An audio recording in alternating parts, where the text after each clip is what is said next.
Hi, everyone. Welcome to another episode of the Las Azaleas podcast. My name is Diana Olivares, and I am super excited to be featuring our very first mariachi group this month.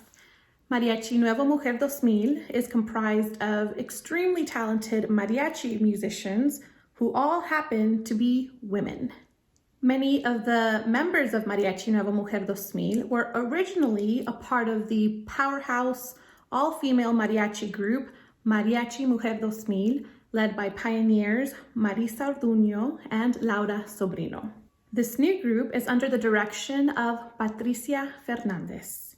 Patricia hopes to continue the legacy that was started with Laura, Marisa, and so many other extremely talented female mariachi musicians. I think you'll really enjoy today's episode. I had the opportunity to meet with some of the members of the group. I met with Patricia Fernandez, Amelia Garcia, Yvette Sital, and Monica Trujillo, and we discussed each of the individual players' history as a mariachi musician, as well as what it means to be part of such a legacy and such a powerhouse and pioneering mariachi ensemble, as well as what's to come in the future. I encourage you to check out their social media and visit their website and see the videos they put out. They are so inspiring, and powerhouse is right. So once again, thanks for being here, and I hope you enjoyed today's episode. And without further ado, here's my conversation with the ladies of Mariachi Nuevo Mujer 2000. Okay, hello everyone. Hi. Hi, I'm so excited to have you today. This is Mariachi Nuevo Mujer 2000, and I'd first like to start by asking all of you to introduce yourself, let us know where you're zooming in from today, and what instrument you play in the group. So my name's Pat Fernandez, and I'm the vihuela player to Mariachi Nuevo Mujer 2000. I'm also the director of the group, and I happen to be calling in from Guadalajara, Jalisco. I'll be here for about a month or so, so you guys caught me over here. Not a bad place to be, I think. Yeah. All right, I'm Amelia Garcia. I'm calling you guys from El Paso, Texas, my one and only home, and I play trumpet. I'm Monica Trujillo, and I'm calling in from Albuquerque, New Mexico, and I play violin. I'm Yvette Sital. I play guitarrón for the group, and I live in Las Vegas. Okay, so you are all literally in a different part of the world right now. That's pretty awesome. What I'm so excited about this month is that you are our first mariachi to feature. We featured either composers or solo artists in previous months, and as many of our followers know, each of Las Azaleas has like a long history of being a mariachi musician. So I'm so excited to finally have a mariachi on. And I'd like to start with Pat, because you are the director, and I'd like to know what inspired you to start this group and make it an all-female mariachi group, and why it's important for you, if you have a mission. Well, I think it's mainly because I still felt that need to perform with amazing women that, some that I already had the opportunity to perform with throughout the years with Mujer, and just that want to continue performing. I still feel that need in me, I don't know for how long, but the simple fact that I still wanted to do that. And I just felt like this was the only group, or the group that, with Marisa was the only group that I really felt the idea of still having to be an all-female group. I think that's just really what it was. And then also, a female group, because I just wanted to keep their memory alive too. Marisa Orduno has made such a staple in the mariachi world. And, we have to talk about Laura too. She's like a pioneer all over. So it was really mainly as a tribute to them. So it just happened. It all, kind of lined up for me that way. It took a while, because I think it was about 2 or 3 years that we weren't we weren't really playing or performing anymore. And then soon after, we kind of found out that Marisa was retiring from the group or wanted to retire the group.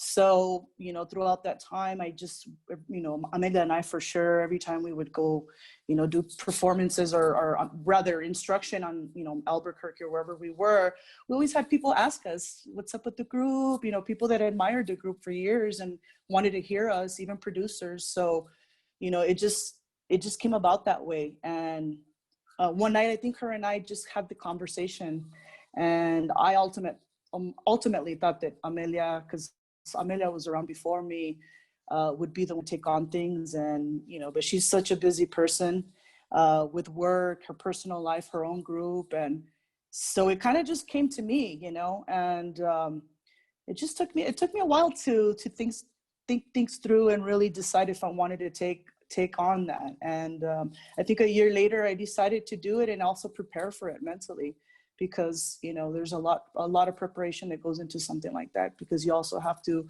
think about, you know, people that wanted to come back, that still wanted to play, but then you still had to recruit other people. And so, and I wanted to continue it, for it to continue to be the way it was in Marisa, where she kind of chose people from different places. Not everybody's in LA. All the talent is not always in LA, you know, and so that's just how it came about. I think the mission for the group would be to also continue to leave that as a legacy for other generations, for future female generations who want to continue to play and continue to inspire. Ultimately, for me, I think that's what I would like for this group to be, a platform for others to have that opportunity to do so. Because I know for me, at least, the day that I decide to retire playing or performing with the group, I would still like to manage the group so that I can give those opportunities to others, you know. So mainly that's the idea behind it. That's beautiful. And so I didn't want to interject, but we are referring to Mariachi Mujer 2000, the group many of you were originally part of, under the direction of Marisa Orduno, and yes, musical direction for some years of Laura Sobrino as well. Correct. Yeah. So this is your first time managing and directing a group? Yeah, I think that was part of the biggest reason why I took so long to decide on it, because I was stepping into something bigger, and a leading role it's hard to take on, you know, for anything that you try to do. But I think just really based on the experience and the support I had and the girls that did want to continue from Marisa's group, it just inspired me, you know. It just all came together. It was kind of weird how it just all lined up. It was like it was all happening for a reason, and I just went with that, you know. Yeah, and you had some great people to look up to when you weren't director yourself. What sort of qualities did you observe that you tried your best to take on yourself now in a leadership position? Well, definitely I think that I've become more patient as a director. That tolerance of, you know, you're dealing with 15 girls in different places. And we don't get to see each other that often. So we try to keep that communication, you know, keeping that communication with everyone. From Laura, there's many things that, you know, musically that it inspires me to become better as a musician for the group, you know, as a leader for the group. And obviously Marisa comes into that too. They just had it all. The package was there between the two, you know. Whatever one lacked, the other one had the strength for, and they just made a really great team. And I think I want to build that with these girls, with Amelia, with Yvette. I mean, I have girls that play more than one instrument, you know, that can be a very good positive for the group, because we could do so much with that. You know, we could feature that in our shows. We could do so much with it. And I love that. And I think those are the things that really stuck with me, to just continue building, no matter what time there may be in between that we don't see each other.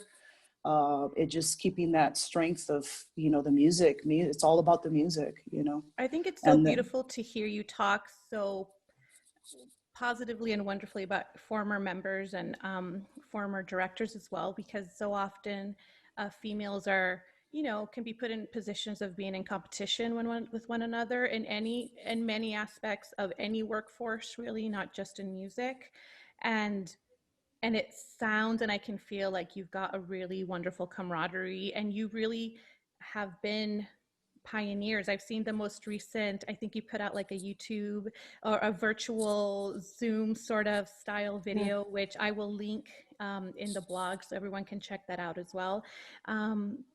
Where you have women from all over the place connecting to form a beautiful piece of music. It sounds amazing, and it's so inspiring and exciting for everybody to witness. It's what you continue to do with Mariachi Nuevo Mujer 2000, and why I really wanted to feature you ladies, because you're an inspiration to new groups like mine, and it motivates us to try and be that for other young ladies and musicians as well from all over. So I really want to thank you for that. And Of course. I'd like to get to know each of the women here a little more. So we can start with Amelia and just see what your musical history is. Why mariachi music? Because, it's not like you're performing pop or something. Like, why something that isn't immediately in the US mainstream? It's like it's got its own little niche. Why mariachi music? What does this group mean to you? And just tell us a little bit about yourself. Well, I came into mariachi music late in my high school years. The mariachi program at my public high school started when I was a senior in high school. We won't say the year, but we'll say senior in high school. But it was actually, I stumbled upon mariachi music by mistake, believe it or not. I was in the choir room practicing some all-region music for all-region band. And it was through that moment that I looked on a stand and they had some mariachi music just laying around there. So I started messing with it, and before I knew it, I turned around and the director was standing by, who happened to be the mariachi director. So I ended up performing with the high school mariachi for about 7 months, the last year in high school. And lo and behold, the rest is history. Started performing with groups in town, which then led to conferences. And through conference experiences is how I came to know Mariachi Mujer 2000 when they were beginning. So it was literally in 2000 when Mariachi Mujer 2000 was invited to be a part of the Las Cruces International Mariachi Conference. And we were having one of those awesome jam sessions that we so often have at mariachi conferences. And that's how I came to meet Marisa and Laura and Suemi Gonzalez and all the girls that at that time, I believe it was one of their first performances as well. So that's how my start into this wonderful, powerful group of women came to be. As far as the history and how or why I chose mariachi, I think a lot of it is just my culture and the power that it carries within my family. I have had ancestors, grandparents, great-grandparents that are musicians, but none of them were mariachi musicians. I tended to skip a couple of generations. I had a great-great-grandmother that played guitar. I had a great-great-grandfather that played in a big band in Juarez, in Ciudad Juarez. So the musician side was there. It was prevalent, but it made me proud to make my grandmother proud. And that's what made me stick to it. The pride that my parents felt going to my first mariachi concert, to go support me at that first gig, it was amazing. And I felt there was no greater gift that I could give my family than to show them that I was proud to be who I am. And that in itself is the reason why I've stuck to it so long. And to this day, there's no better feeling than those first notes on stage or at a gig or anywhere else that makes me feel more proud to be a Latina, to be a woman, and then stepping on stage with these girls, my goodness. Se te enchina el cuero from the first moment to the very last note. Wow. I didn't know we were going to be here to cry. Thank you. Who would like to follow that? That was so beautiful. It's really fabulous to see that you started late and you are chingona. You are so amazing. I've heard you sing and I've heard you play. And, you know, I hope it inspires other musicians and lets them know that it's okay to start anything a little later than maybe your contemporaries do. And what a thoughtful and beautiful answer that I think resonates with so many musicians as well. The feeling of stepping on stage and being connected in the moment to your roots, your culture, the beauty of the music. And yeah, thank you so much. That was beautiful. I really did get a little teary-eyed. Oh, sorry, guys. It was beautiful. How about Yvette? The very first performance I had with Mariachi Mujer 2000 at that time, I think it was in 2008 or 2009, but it was at the Mariachi USA at the Hollywood Bowl. And just, wow, from the very first note to every single time I play with them, from the first note to the last note, it's just, I don't know, I have so much energy. We have so much energy when we combine and collaborate with each other. And even for rehearsals, I remember the first rehearsal that I had with Mujer 2000. I was blown away. I was literally blown away. I felt like I was like one of those cartoons where I heard one of the girls, I don't know if it was Amelia or Mirna, they started singing, and it felt like my hair was just like blowing, you know, away from me, like in the cartoons. Like that's how amazing it was. You know? But I have a little bit of I started at a very young age.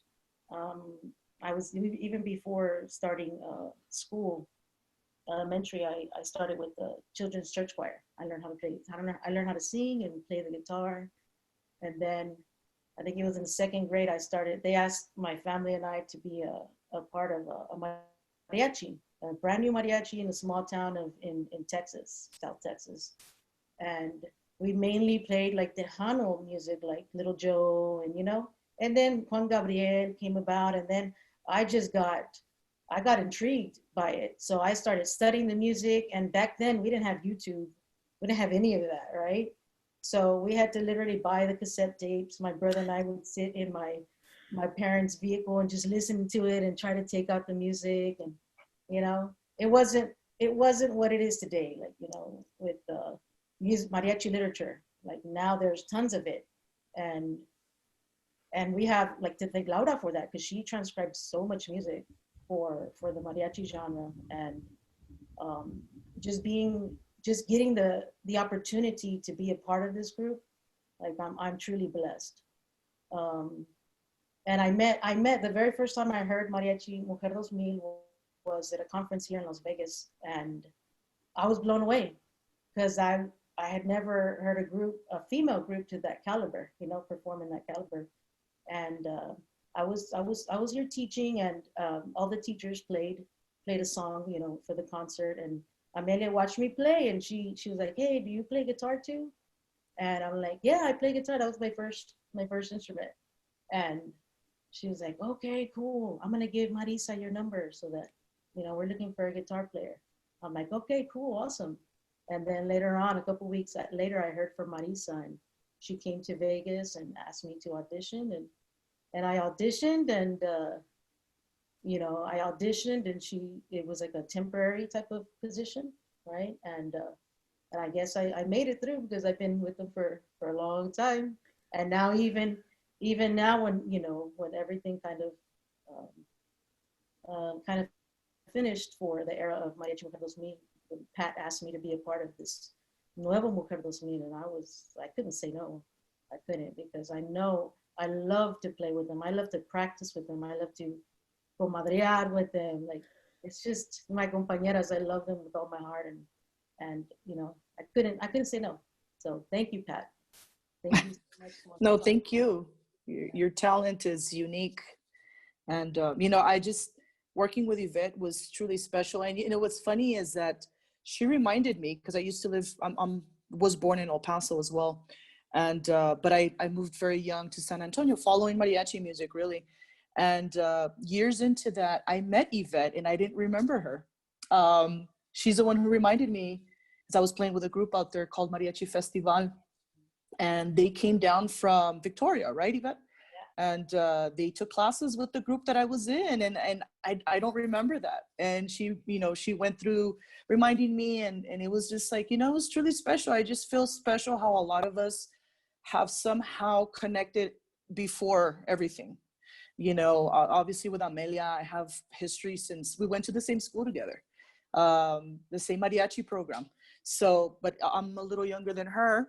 Sorry, Amelia, but so I'm a little younger than her. So, but we had the same mariachi director, and I think that he did a really great job. He wasn't very experienced in mariachi genre. He was classically trained and played other kinds of music, but he really loved the music, and he was learning with us, and he dedicated his time teaching us and taking us to these conferences and making sure that we were involved in.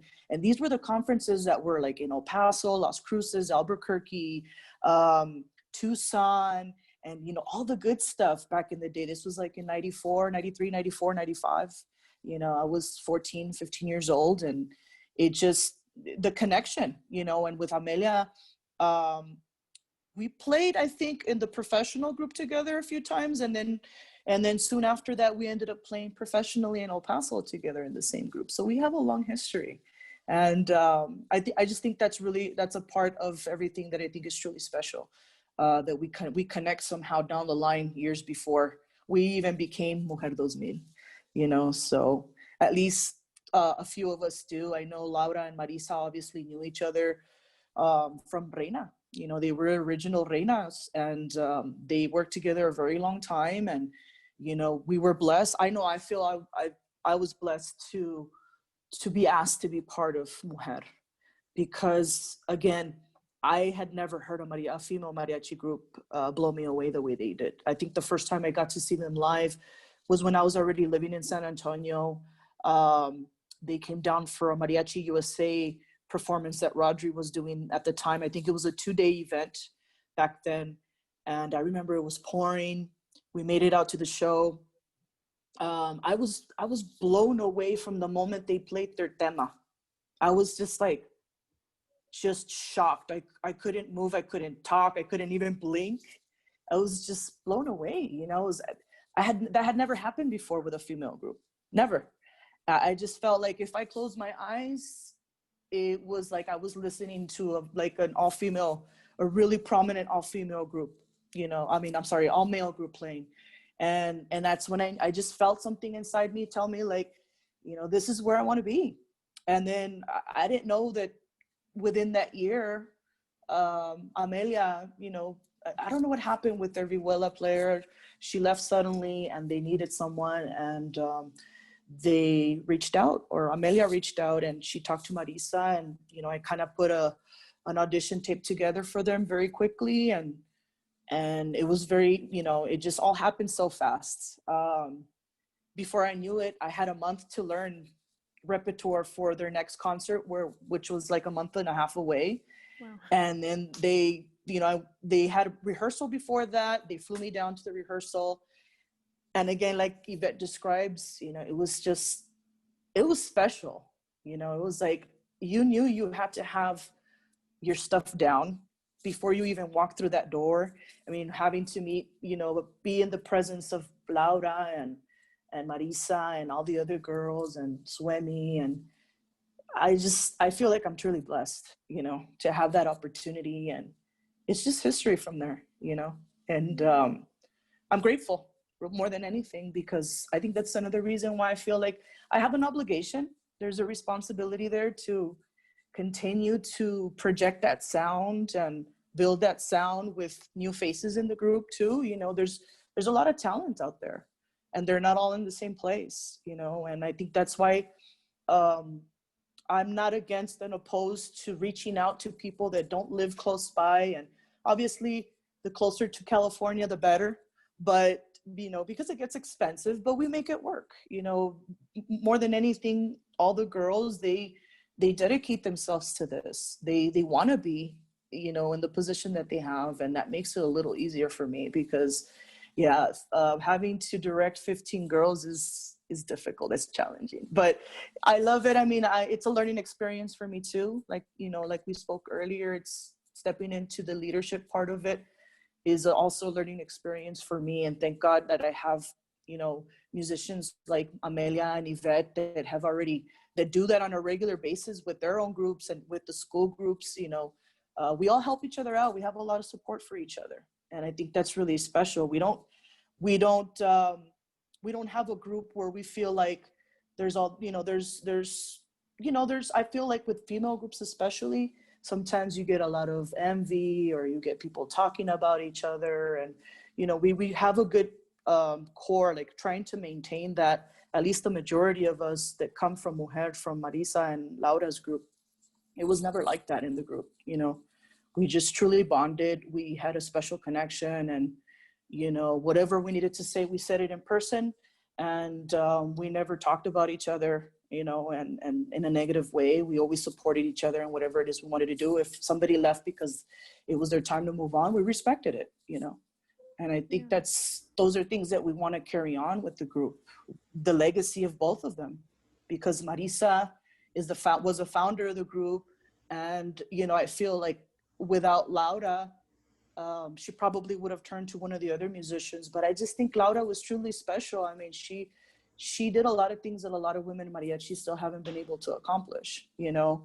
There's very big shoes to fill, and I'm not trying to compare to that, because I know I still have a long way to go, but it's a learning experience, and I will continue to strive to be better for the girls, and for whatever generation of girls I end up working with in the future, Yeah, it sounds like you were all so impacted by your experience, positively impacted and changed for forever from that point on, because you're continuing and striving to maintain that sort of legacy, and you absolutely don't have to, and that just goes to show what a beautiful experience y'all went to. It also sounds like Amelia was a great scout for the original group, so you go, girl.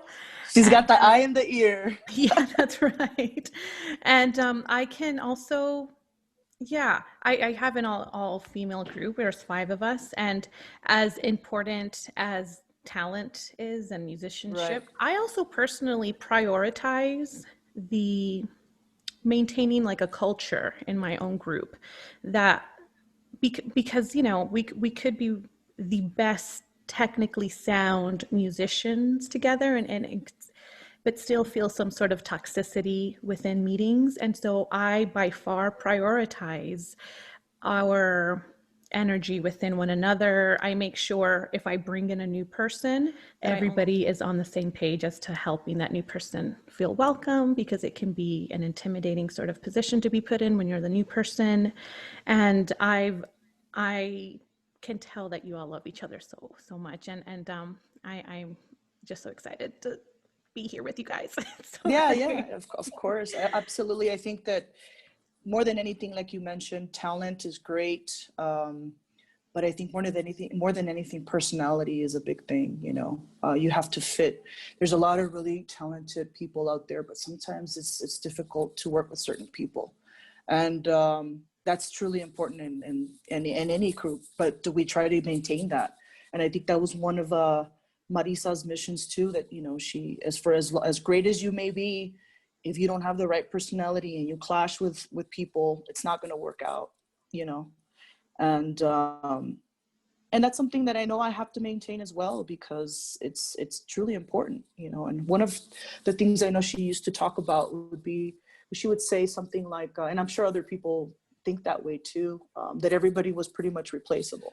But it's true. It really is true. You can actually build, you can help structure a new musician that has that ambition to want to play, to learn the style, that plays well, that has, that the right attitude, potential. So the potential to do it, and so you can build that, but it's important. It's equally as important as your talent, 100%. And looks like we've saved the best for last, Miss Monica. Hello. Thank you. Thank you for inviting us here. I'm really excited to be here and share. Like Amelia, I didn't start off as a mariachi. I started playing classical violin. I was classically trained for about 10 years before I started playing mariachi. So I was already out of high school when I started playing mariachi, and I don't want to share that year either because I'm probably the oldest one here. But it's been a bit. So yeah, I happened upon, well, I mean, growing up in Albuquerque, we have our mariachi spectacular here that's happened since, gosh, early 90s. I don't know what year exactly it started, but the early 90s. And so, yeah, I got to, at that time, I hadn't gone to any of the big concerts, but I would go to, on Sundays, there would be a mariachi mass at the state fairgrounds. And then they would set up like 15 different mariachi groups on outside stages on the main street at the state fairgrounds. And you could just, it was a big festival. You could just walk around and buy food at the vendors and hear different mariachis and just walk, 10 feet over and hear a different group and a different group. And I mean, it was like, I was in heaven. I was like a little kid in a candy store. I couldn't believe it. And already being a musician myself, of course, I'd focus on the violins and hear these lovely voices. And I want to say it was only a handful of females at the time. So my aunt at the time owned a bar where some mariachis played. And I wasn't old enough to go into the bar without my parents, but my parents wanted me to be able to hear the live mariachis that were here in Albuquerque. So they took me there to hear them, and I was smitten. I was blown away. I had to talk to them on their break, and I was like, I love your music. I love the way you play. I love the energy. And they were like, are you a musician? And I was like, yeah, I play violin. And they were like, well, come to one of our practices. And I was like, yeah, okay, definitely, I'm going to be there. So I attended their practice, and it was that following, just a few days after I had met them, and I went to their practice, and they were like, so ready to get measured for your suit? And it was just all downhill from there. And the funny thing was, I started gigging with them pretty much immediately, and I was not, I was used to learning music with written music and having my stand in front of me with my music and 40 violins in the orchestra and in the youth symphony. I was really involved in that. And, when you're a violin in a classical situation, it's completely different than when you're a violin in a mariachi situation. So the style's different. You never, ever in the classical scene have to play louder than maybe a mezzo forte. Whereas in the mariachi, I mean, you're, especially sones, you're giving it your all, because there's only, a smaller section, like even in Mujer 2000, we have 7, 8 violins compared to what I was used to. So to be able to play with that many violins, and then there's trumpets and the armonia and this just powerful sound coming out was a whole different style. So I had to learn a new style, not relearn. I had to learn a completely different style than what I was used to. But there have been several points in my career, where I thought maybe I was done. Maybe it was just like a side job to me or something. Like, yeah, I have twins. So especially when I was pregnant with my twins, I was like, okay, well, it's been a good run, had a great time. And I had my boys, and they were very premature. So I had a good time where I just didn't play for like a year and a half, maybe. But man, there's nothing like performing with my compañeros, compañeras. And, pretty soon they're asking me, well, can you sub in? We can use a violin. And I was just back in all over again. I've never really, there's just no quitting, not for a long time. Definitely have a lot of years left in me. How I got introduced to this group. I was actually really fortunate. I remember sitting at a table at the Mariachi conference during the jam sessions here in Albuquerque. And I was sitting at the table with Laura and Marisa, and they were talking about their ideas about forming this group. And that was really exciting to hear.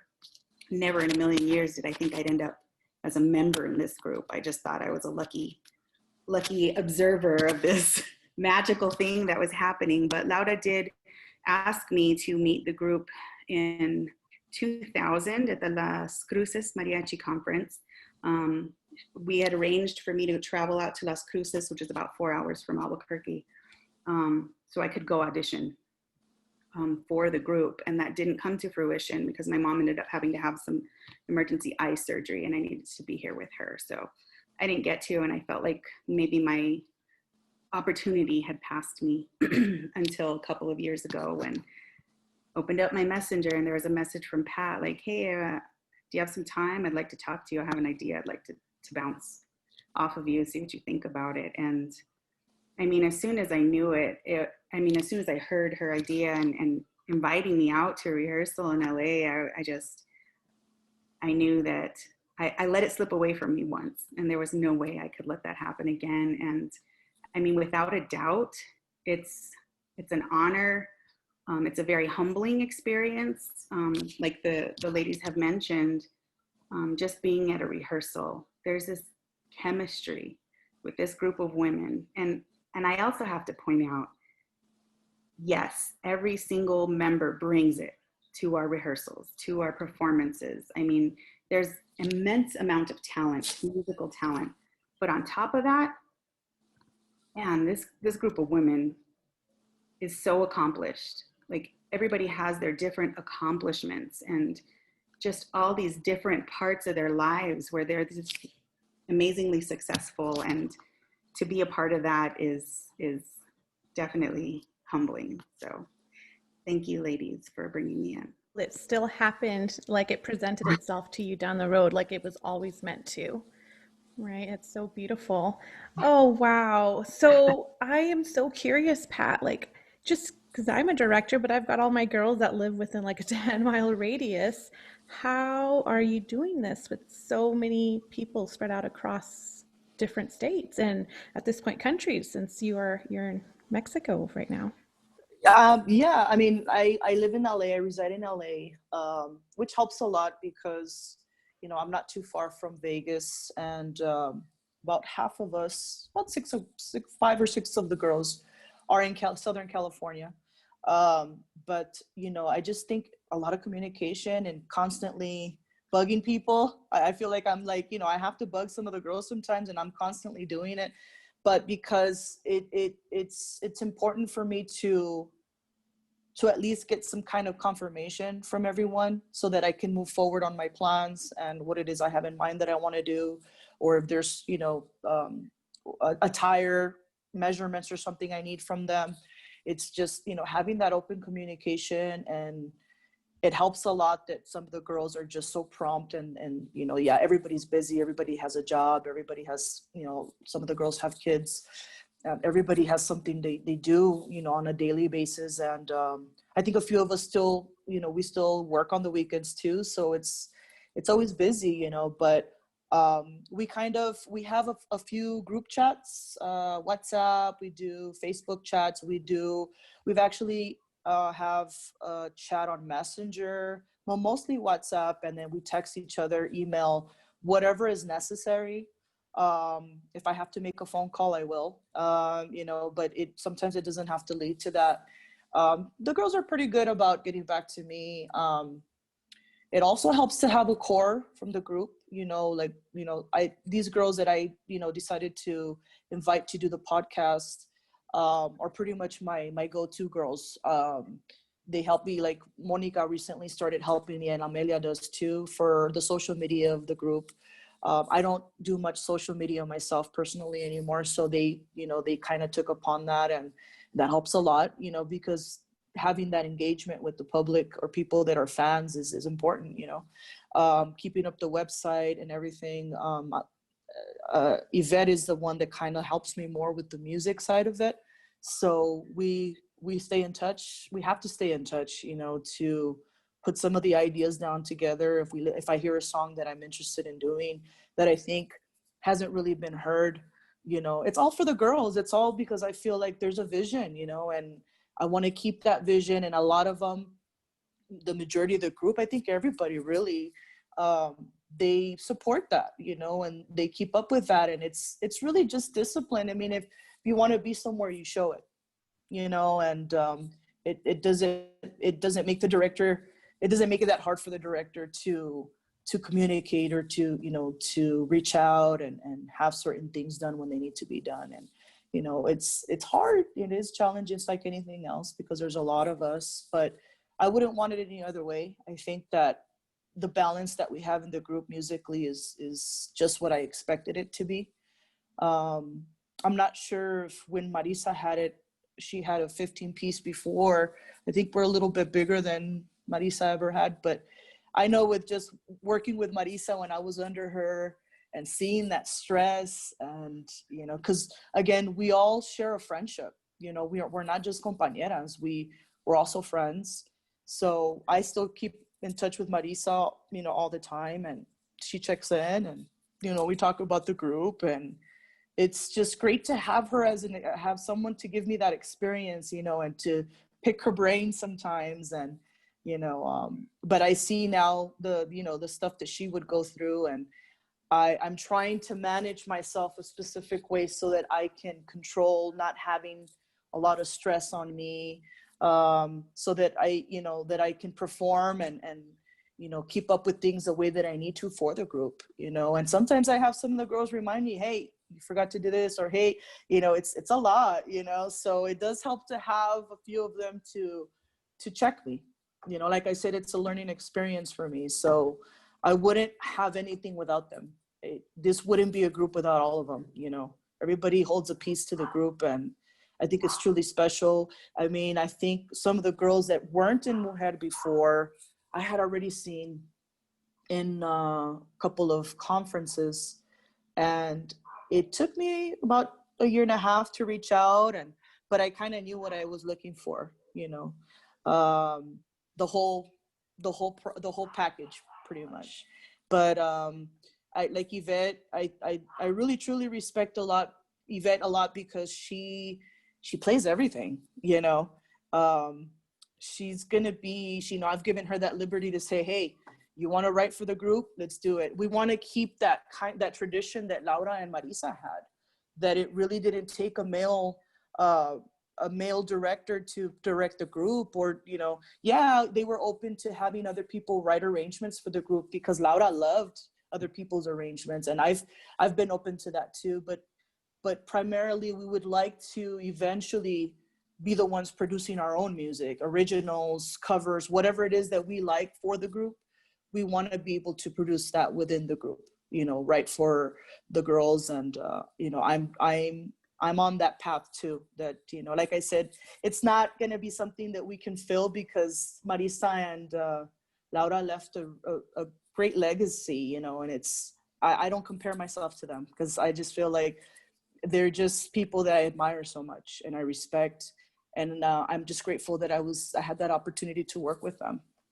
I think I can add on to that as far as how it works, Diana. And I think it's something that is a lot of times overlooked, that the word professional, when you're talking about a professional mariachi, or a professional mariachi musician, or any musician that considers themselves to be professional, the word professional doesn't come as a title to someone that gets on stage and gets that privilege.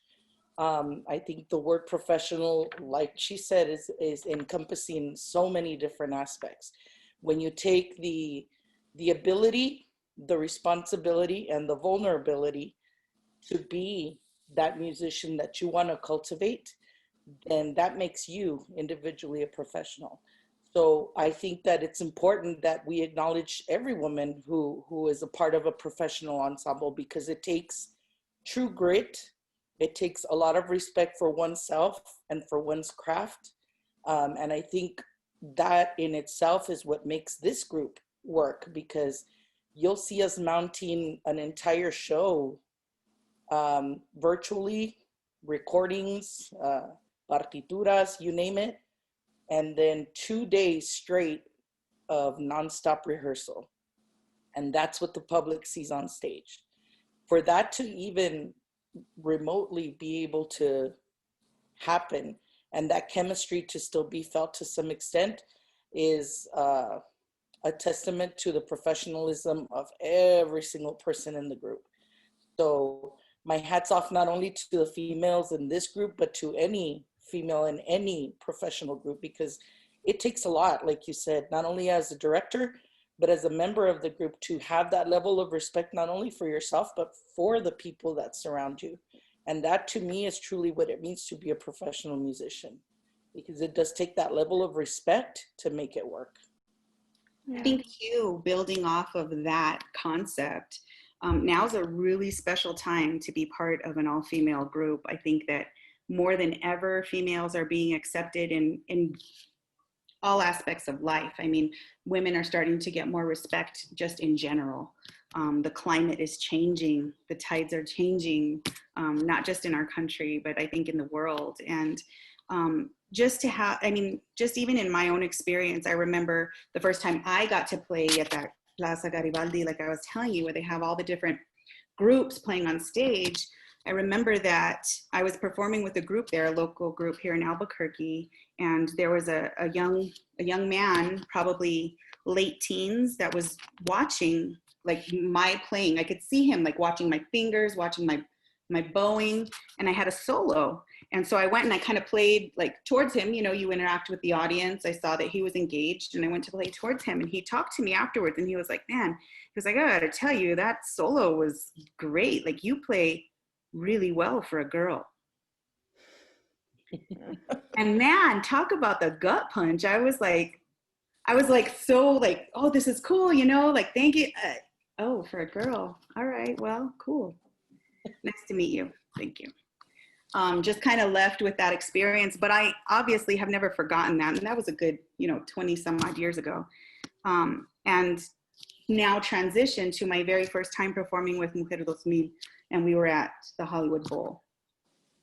And just to take in the fact that I was playing in a show with this group of women, that there was Mariachi Nuevo Tecalitlan, like these groups that I've always looked up to my entire career, and the respect that they gave and that they showed us. I mean, we're doing sound check, and they all came on stage to watch our sound check and really congratulated us afterwards. And to get that level compared to, you play pretty good for a girl, I feel like we've really come a long way. And I feel like that not only speaks volumes for our group in particular, but for female mariachis everywhere. I mean, this is what it's about. And this is, it feeds our endeavor to perpetuate and inspire other young women that may be in our shoes or will take this legacy even further than we could. I mean, it's so important, and it's a really neat thing to see unfolding. You are pioneers, and it's been such a pleasure to have you. I feel so lucky to be able to speak and meet so many of you. Thank you for being open to this. Is there anything, I know during this time of COVID, there's like not so many opportunities right now, but is there something that we can look forward to with Mariachi Nuevo Mujer 2000 in the future? Well, I think we're just going to really take advantage of the downtime and continue to build, putting out content, not just for us, for our sake, and to keep ourselves on our toes, but for the, for our fans, for social media. We want to continue to build that audience and, continue to have that consistency. So we're gonna be putting out some more music. We still have a lot of repertoire that we have to come together as a group and do, but we're going to take advantage of doing it virtually, and keep going until you were allowed to be back on stage together. I just hope that we're able to see each other soon, because we have a kinship, we have a special relationship, and but I think ongoing, we would like to continue to put out content for our sake, for our fans. Maybe pick out stuff that even have something that maybe the fans want to hear us play. Just it's going to be rehearsal for us. It's going to be time for us to kind of get everything the way we expect it to be, so that when we do have the opportunity to get together again and do a live show, we're prepared. We've got our repertoire down, and so that's what we're intending to do ongoing. Absolutely link your website as well so people know how to contact you. And I cannot wait to see you all live and in person. This will pass, this crazy time. In the meanwhile, we look forward to all of these really great virtual projects you guys put out. And muchísimas gracias, my hermanas in music. I so appreciate this. Thank you so, so much. Thank you, Diana, for the invite. We're really grateful to have this opportunity with you. Thank you for having me. Until next time. Bye, everyone. Take care.